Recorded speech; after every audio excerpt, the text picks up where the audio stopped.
The Cerean Force-sensitive Ki-Adi Mundi was a Jedi Master and Council member during the waning days of the Galactic Republic. Becoming a Jedi General for the Grand Army of the Republic, the Cerean Jedi was known for his highly rational and restrictive line of thinking, in line with some of his fellow Council members, but this only made him more oblivious to the darkness lurking in the shadows. Being in constant denial about the existence of the Sith and how they could have eluded the Jedi, he became one of the victims of Order 66 on the planet of Mygeeto. But what if Master Mundi had survived? Could he have affected the Empire of the Rebellion? As you're going to discover in this episode of Order 66 Survived, the Jedi Master would have dramatic consequences for the future of the galaxy. Situated in his command center on Mygeeto, Master Mundi was one of the Jedi Council members that were present in their meeting. Hearing of Obi-Wan Kenobi's report, that General Grievous was indeed on the planet of Utapau. Discussing their continuing suspicions with the Supreme Chancellor, the Jedi were in agreement they needed to make a move to arrest Palpatine if he did not concede his powers after the fall of Grievous. With Anakin currently on his mission to spy on the Supreme Chancellor, Master Mundi can sense the danger in giving such a mission, and acting upon his suspicions, since the clone reinforcements had arrived on the planet, he requests for one of the Masters to keep track of the newest member of the Council. Being the most senior member of the Temple, Master Windu follows the advice of Ki-Adi Mundi, and searching for the Jedi Knight, he can sense something unusual in the Force, so rushes over towards the office of Palpatine. Casually killing the two Senate guards with a swipe of his hand, he quietly entered the office of Palpatine and heard the sound of a lightsaber igniting.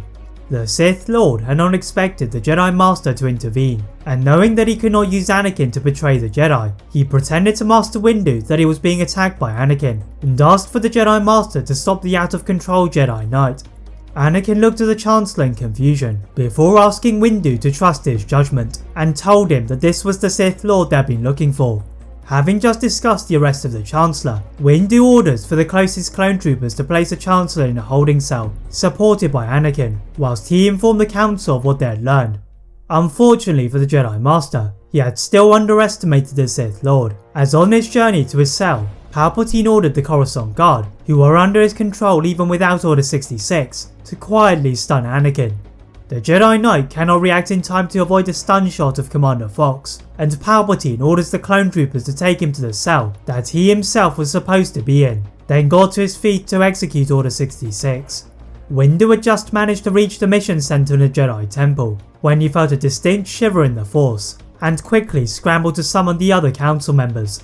Most of them had been caught off guard by the sudden betrayal of the clones, but due to his fast reflexes and earlier suspicions, Master Mundi had avoided the fire of his 21st Nova Corps and Commander Bakara, and was now back on his starfighter, flying to Coruscant along with any other survivors.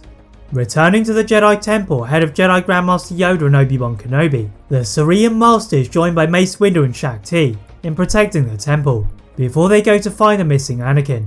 The Jedi Knight had just awoken in his cell, and it was similar to the one that Ahsoka had been falsely imprisoned in, when accused of bombing the Jedi Temple, but there was no keycard to save him, and angrily kicking the side of the cell, he found one of the panels to be more hollow than the others. Using his immense strength to rip it from his mountings, Anakin utilised the same method to go from cell to cell, until finally making it to the corridor. From a small table, he picked up his gear, and then his comlink that was flashing, hearing the voice of Senator Padme Amidala of Naboo. The politician had been frantically pacing about her apartment upon hearing that Anakin had been missing, and she was relieved to hear his voice, albeit exhausted, and asked him to return to her apartment. The Jedi Knight heard about what had happened since his capture, but his only concern at the moment was to save Padme from her imminent death in childbirth.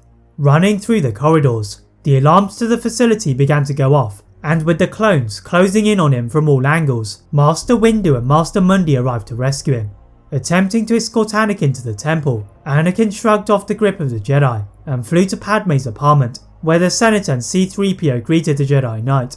Anakin proclaimed that he was going to learn the power to save Padme, as Palpatine had promised him, but the Senator held him back and ordered him to stay, in case she was one of the Senators being hunted down by Palpatine's new regime. Anakin thought about the offer, but in his mind, Padme would either perish now or later if he didn't gain the powers of the Sith. Running to Palpatine's office, the Sith Lord turned in his chair and dismissed Masamida, then looked at Anakin bowing to his allegiance. Ordering him to rise to his feet, Palpatine knew that he had the Jedi under his control and dispatched to go to the Jedi Temple, then eliminate every single survivor of Order 66. Anakin would not fail for Padme. That is it for part 1 of What If Ki-Adi Mundi Survived. If you'd like to see a part 2 soon, please like this video, turn on that notification bell, click that subscribe button on this channel as well as on my other channel What If Films.